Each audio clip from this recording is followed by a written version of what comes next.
Habang ako'y nakatulala, ako ay may naisip bigla. OFW ay handugan. Obra ko sana inyong magustuhan.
Patuloy ang paglagas ng kalendaryo at kabalikan nito ang pagbabago, ngunit patuloy na sirkulasyon ng mundo.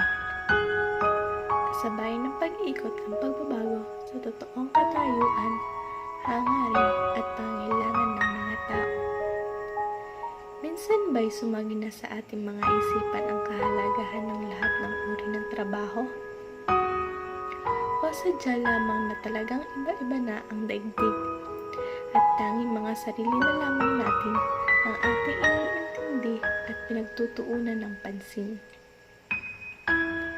Ang ating bansa ay humaharap sa matinding krisis, problema sa kakapusan ng pagkain, tirahan, trabaho at edukasyon. Idagdag pa ang hindi pagkakasundo ng mga partido, ng mga mamumuno, senado at maging ng mga simbahan. Ang solusyon ng mga hirap na mamamayan upang kahit papano'y matakasan ang kahirapan ay ang pangingibang bansa.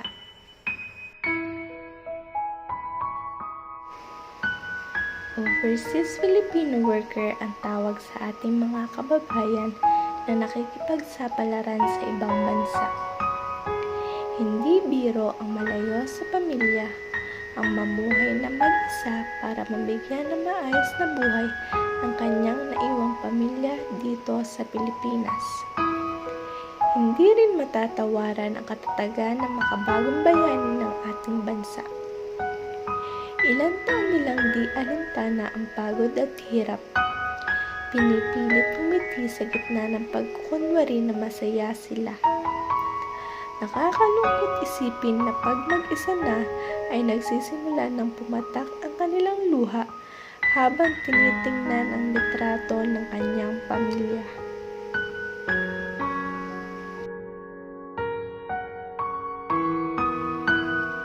Ang mga overseas Filipino workers ay itinuturing ng mga makabagong bayani sa Pilipinas dahil sa napakalaking sakripisyo na ginagawa nila upang mabigyan ng kanilang mga pamilya ng isang mas magandang kinabukasan.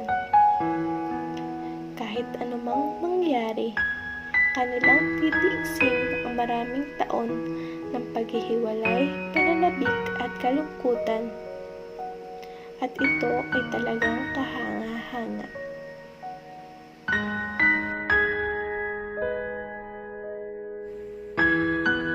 Ang desisyon para maging overseas Filipino workers ay malaking tulong ang naibibigay sa pamilyang Pinoy.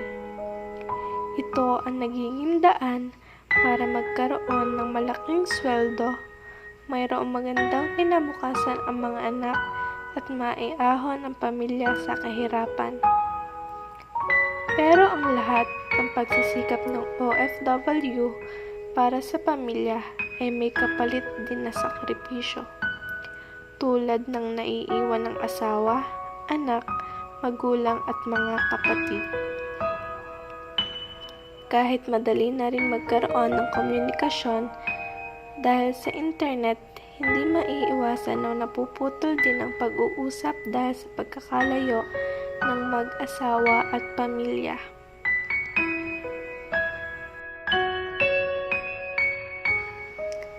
Hindi na mabilang ang mga mag-asawa na nagkakahiwalay, na layo ang loob ng mga anak sa mga tatay o nanay.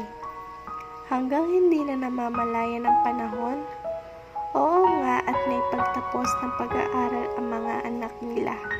Pero hindi napapansin ang oras, panahon at buhay ng OFW para lang sa kanilang pamilya.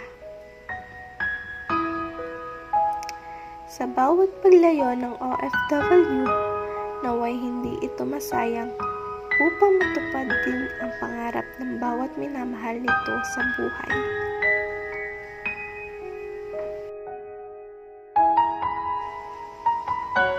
Ang buhay ng isang OFW ay masasabi natin na